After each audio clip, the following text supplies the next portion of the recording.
लग्नाची बेडी या मालिकेच्या पुढील भागामध्ये आपल्याला जबरदस्त असा ट्विस्ट पाहायला मिळणार आहे. मधू जिवंत असून तिला आता श्रीकांत वकिलाने एका रूममध्ये सेफ्टी करून ठेवलेला आहे. ज्या रूमचा दरवाजा एका कपाटातून जातो अशा रूमच्या आतमध्ये त्याने मधूला सेफ करून ठेवलेलं असतं आणि तो सांगत असतो की आता इथं तुला कोणीही पाहायला येणार नाही, तुला कोणीही पकडू शकणार नाही. पण त्याच वेळेस त्यांच्या बाजूनं काही पावलं येत आहेत आणि ती पावलं म्हणजे स्वतः सिंधूची आहेत.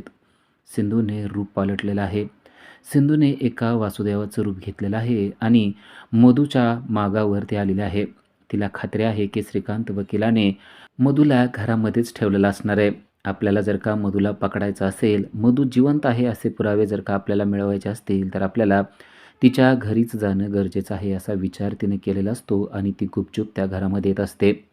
तेव्हा आपल्याकडं कोणतरी येतंय या गोष्टीचा सुगावा या दोघांना लागतो आणि कोण येत आहे? मधू तू आत जाऊन बस असं म्हणून श्रीकांत वकिलाने मधूला आतमध्ये पाठवलेलं असतं आणि स्वतः दरवाजा बंद करण्यासाठी चाललेला असतो. पण तेवढ्यात तेथे सिंधू पोचलेली असते. सिंधूनं रूप बदलल्यामुळे त्याला कळत नाही की आलेली व्यक्ती ही सिंधू आहे. मी वासुदेव आहे, तुझं भलं करण्यासाठी तुझ्या घरामध्ये येत आहे, मला आतमध्ये येऊ दे असं म्हणून सिंधू घरामध्ये येत असते. पण वकील मात्र तिला आतमध्ये घेत नसतो. तो म्हणतो तुला आम्ही बोलवलेलंच नाही आहे, तू कशाला आलाय? तेव्हा सिंधू म्हणते मला बोलवण्याची काही गरज नाही आहे, आम्हाला कोणी बोलवत नाही, कल्याण करण्यासाठी आम्ही भक्ताच्या घरी जात असतो. तो मात्र तिला आतमध्ये येऊ देत नसतो आणि म्हणत असतो की मला काही कल्याण वगैरे करून घ्यायचं नाही. तेव्हा सिंधू त्याचं ऐकत नाही. सिंधूला काही केल्या घरामध्ये जायचं असतं. वासुदेवाचा असा रस्ता अडवू नको, अन्यथा देवच तुला माफ करणार नाही असं म्हणून सिंधूच घरामध्ये शिरते. पण तोपर्यंत मधू मात्र तिथून निघून गेलेली असते. सिंधूला खात्री असते की मधू याच घरामध्ये कुठेतरी आहे. वकील मात्र आलेल्या वासुदेवाला घरातून बाहेर हाकलण्याच्या प्रयत्नात असतो. आम्हाला तुमचं काही नको आहे, तुम्ही घरातून निघून जा, आम्हाला तुमचा आशीर्वाद पण नको आहे असं तो वासुदेवाला बोलत असतो. पण वासुदेव त्याला म्हणतो की तुझ्या घरामध्ये पवित्र असं पाणी शिंपडण्यासाठी आम्ही आलेलो आहे. आता या घराचं सगळं काही मंगलमय होईल, सगळं काही चांगलं होईल असं म्हणून सिंधू स्वतःजवळील असलेलं पाणी त्या घरामध्ये शिंपत असते आणि पाणी शिंपत असताना तिचं लक्ष असतं ते म्हणजे मधूचे काही पुरावे आपल्याला सापडत आहेत का. श्रीकांत वकिलाला आलेला वासुदेव घरामध्ये नको असतो आणि म्हणून तो त्याला म्हणत असतो की तुझं काम झालं असेल तर तू आता जा, तुला काही पैसे पाहिजे असतील तर ते मी देतो. पण तेव्हा सिंधू त्याला म्हणते की मला पैसे वगैरे काही नको आहेत, आम्ही पैशासाठी असलं काही करत नाही, आम्ही भक्ताचं कल्याण हे त्यांनी न सांगता करतो, कसल्याही पैशाची कसल्याही मोहाची आम्हाला गरज नाही आहे असं म्हणून सिंधू त्याच्याजवळच थांबत असते. सिंधूला काही केल्या तिथून पुरावे मिळवायचे असतात. त्याचा हात हातात घेऊन सिंधू त्याला म्हणते की मी तुझी हस्तरेषा बघते आणि एकदम दचकून म्हणते की तुझ्या हातात तर भलताच योग आहे, तू ज्या मुलीला मदत करण्याचा प्रयत्न करतोयस त्या मुलीला मदत करू नको अशी हिंट ती त्याला देते. तेव्हा तो वकील देखील थोडासा घाबरतो. खरंच आपण मधूची मदत करून चुकतोय की काय असं त्याला वाटतं. वासुदेव येऊन आपल्याला खरंच काहीतरी चांगल्या गोष्टी सांगतोय आणि आपण त्याचं ऐकावं का काय असा प्रश्न त्याला पडलेला असतो. पण तेवढ्यात तो थोडासा जागा होतो आणि वासुदेवाला म्हणतो की मला तुझं काही ऐकायचं नाही आहे, मला काही कल्याण करून घ्यायचं नाही, तो आत्ताच्या आत्ता घराच्या बाहेर जा असं म्हणून त्याने सिंधूला घराच्या बाहेर काढलेलं असतं. दरवाजा बंद केलेला असतो. पण वकील मात्र आता अस्वस्थ झालेला आहे. आपण हे सगळं मधूला सांगायला पाहिजे असं त्याला वाटतं. खरंच माझं कल्याण होणार नाही का? खरंच हा वासुदेव खरं सांगत असेल का? असं त्याच्या मनाला वाटतं आणि आता तो मधूकडे चाललेला असतो. सिंधू फक्त दरवाजातून बाहेर गेलेली असते, पण ती लांब गेलेली नसते. खिडकीतून येऊन तिने सर्व काही प्रकार पाहिलेला असतो की हा वकील आता कपाट उघडत आहे. तेवढंच तो न करता कपाटाच्या आतमध्ये देखील जाताना तो सिंधूला दिसतो आणि इथेच सिंधूच्या मनामध्ये पाल चुकचुकते. आपण ज्या गोष्टीसाठी आलेलो आहोत ती गोष्ट होतानाच तिला दिसून येत आहे. आपल्याला त्या कपाटाच्या आतमध्ये पाहिजे असलेली गोष्ट मिळणार आहे असं म्हणून ती देखील धाडस करून आता आतमध्ये शिरलेली आहे. कपाटाच्या जवळ जाते आणि कपाटाला कान लावते. तेव्हा दोन व्यक्ती बोलत असल्याचा तिला आभास होतो. नक्की वकील हा मधूलाच बोलत असणार आहे असं तिला वाटतं आणि खरोखरच तो वकील मधूशीच बोलत असतो. कपाटाच्या पलीकडे एक रूम आहे, म्हणजे या कपाटातून आपल्याला पलीकडे जाता येईल असं आता सिंधूला स्पष्टपणे समजलेलं असतं आणि त्यासाठीच सिंधू आता आतमध्ये जाण्याचं धाडस करत असते. आपला निर्णय हा खूप धाडसी होतोय असं मन तिला म्हणत असतं. पण राघवला जर का जेलमधून काढायचं असेल, राघवला जर का निर्दोष मुक्त करायचं असेल तर आपल्याला हे धाडस करावंच लागेल असा विचार करून ती आतमध्ये शिरलेली आहे. कपाटाच्या आतमध्ये गेल्यानंतर पलीकडे एक दरवाजा आहे आणि त्या दरवाजातून ती पाहते तेव्हा खरोखरच तो वकील एका व्यक्तीशी बोलताना तिला दिसतो आणि सिंधूच्या पायाखालची जमीनच सरकते. कारण कपाटाच्या पलीकडे एक रूम आहे आणि तो व्यक्ती एका व्यक्तीशी बोलतोय. त्या व्यक्तीचा हात आता सिंधूला दिसलेला आहे. तो हात मधूच्या हाताप्रमाणेच आहे. तर त्यानंतर तिला तिचे पायसुद्धा दिसलेले आहेत. पण अजून तिला तिचा चेहरा दिसलेला नसतो. जोपर्यंत चेहरा दिसत नाही तोपर्यंत आपण इथून जायचं नाही, असाच ठाम निश्चय सिंधूने मनाशी केलेला असतो. जोपर्यंत आपल्याला चेहरा दिसत नाही तोपर्यंत ही मधू आहे असं आपण ठामपणे कसं म्हणू, असं तिला वाटतं. मधूचे कानातले सुद्धा तिला दिसलेले असतात. आपण थोडंसं पुढं जाऊन बघावं असं आता तिला वाटतं आणि थोडंसं धाडस करावं असं तिला वाटतं. म्हणून सिंधूने थोडंसं धाडस केलेलं आहे आणि सिंधू थोडंसं पुढं सरकलेली आहे. सिंधू जेव्हा थोडंसं पुढं सरकते तेव्हा तिला वाटत असणारी भीती सत्यात उतरते आणि तिच्यासमोर साक्षात मधू आहे. मधू जिवंत आहे.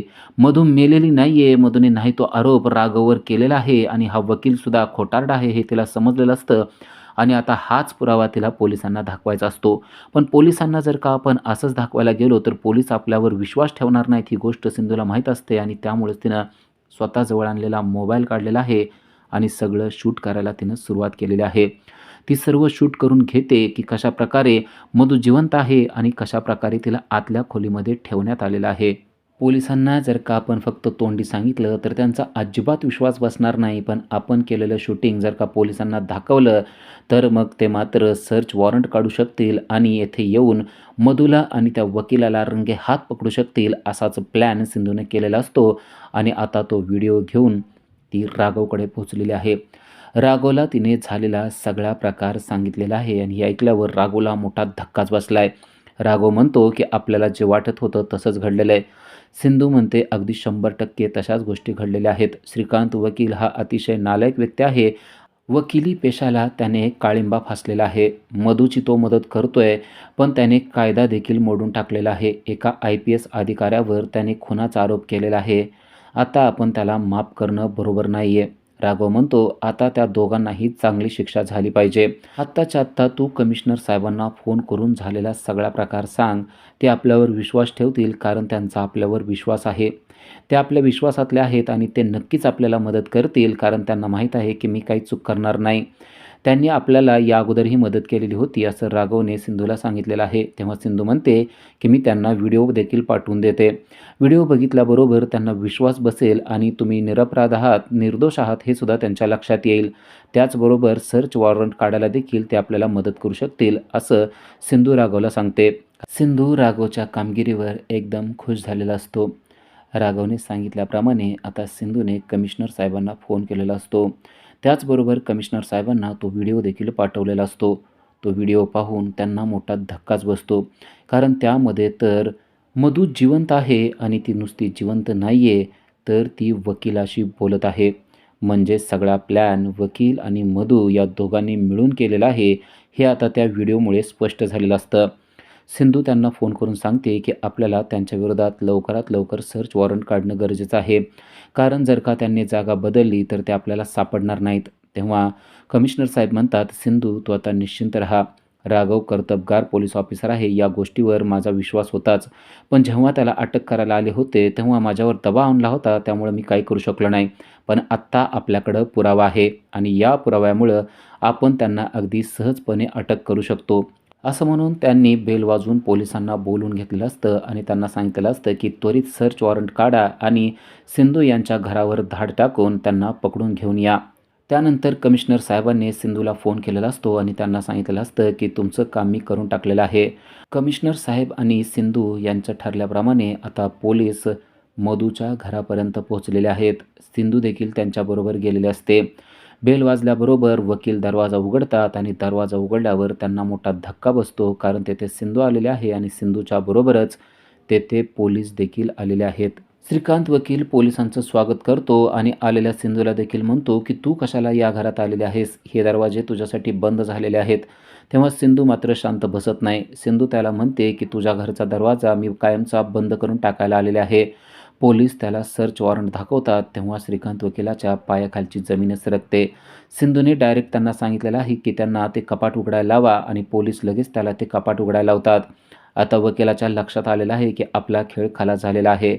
कारण दरवाजा उघडल्याबरोबर कपाटाच्या आतमध्ये एक दुसरा दरवाजा आहे हे आता पोलिसांच्या देखील लक्षात आलेलं असतं आणि पोलीस त्याला त्या दरवाजाच्या पलीकडे जायला लावतात.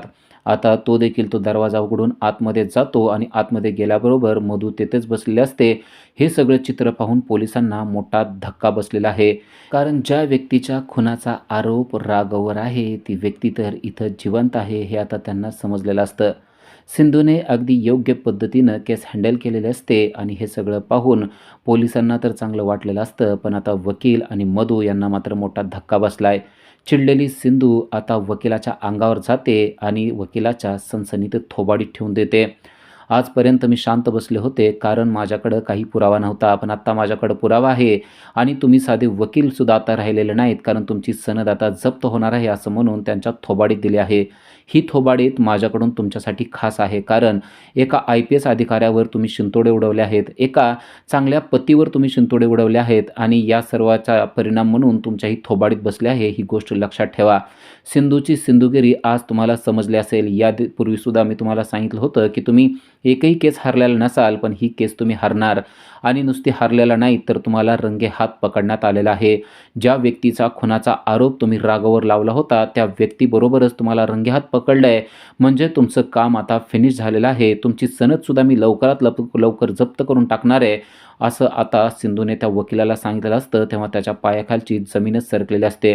सिंधू असं काहीतरी करू शकते या गोष्टीवर त्याचा विश्वासच बसलेला नसतो, पण आता ती गोष्ट सत्यात उतरताना त्याला दिसत असते. पोलिसाला सिंधूने सांगितलेलं आहे की आत्ताच्या आत्ता या दोघांनाही अटक करा आणि त्यांना कडकमधली कडक शिक्षा द्या. पोलीस होता त्यांच्याकडे असलेली हत्यारे आता वकिलाच्या आणि मधूच्या हातात घालत असतात. तेव्हा रत्नपारखी घरातील सर्व सदस्य आश्चर्यचकित झालेले असतात कारण सिंधूने मोठी कर्तबगारी दाखवून मधू आणि श्रीकांत धर्माधिकारी वकिलाची चांगलीच वाट लावलेली असते आणि आता पुन्हा एकदा मधूच्या हातामध्ये बेड्या पडणार असतात. मधूचा डाव धुळधाण झालेला आहे. मधूला समजलं आहे की आपलं आता काही चालू शकत नाही कारण आपण जिवंत आहोत ही गोष्ट आता पोलिसांना समजलेली आहे. सिंधूने पुन्हा एकदा आपल्याला धूळ चारलेली आहे आणि आपण आता पुन्हा एकदा जेलमध्ये जाणार आहोत या गोष्टीचा राग आणि पश्चाताप आता तिला होत असतो. पण पोलिसांनी तिला धरलेलं असतं आणि तिच्या हातात बेड्या घालून ते तिला पोलीस स्टेशनला घेऊन चाललेले असतात. मधूच्या मनामध्ये प्रचंड राग आणि द्वेष सिंधूविषयी निर्माण झालेला असतो, पण आता त्याचा काहीच उपयोग राहिलेला नसतो कारण तिचा सगळा प्लॅन धुळीस मिळालेला आहे. सिंधूने तिच्या सगळ्या प्लॅनचा चकनाचूर करून टाकलेला आहे आणि मधूला पुन्हा एकदा जेलची वारी घडवायला सिंधू तयार झालेली आहे. सिंधूच्या प्लॅनमुळं मधूचे 12 वाजलेले असतात. सिंधूने स्वतःची सिंधुगिरी दाखवत राघवला तर ती निर्दोष मुक्त करतेच, पण आता मधूला पुन्हा एकदा जेलमध्ये पाठवते आणि मधूच्या बरोबरच तिचा मामा म्हणजे श्रीकांत धर्माधिकारी की ज्याला स्वतःच्या वकिलीवर खूपच गर्व असतो त्याचं गर्वहरण करून सिंधूने त्याला देखील जेलमध्ये पाठवलेलं आहे आणि त्याचबरोबर त्याची सनद देखील रद्द केलेली आपल्याला पुढील काही भागामध्येच पाहता येणार आहे. अशाच अपडेटसाठी आजच आमच्या चॅनलला सबस्क्राईब करा. थँक्यू.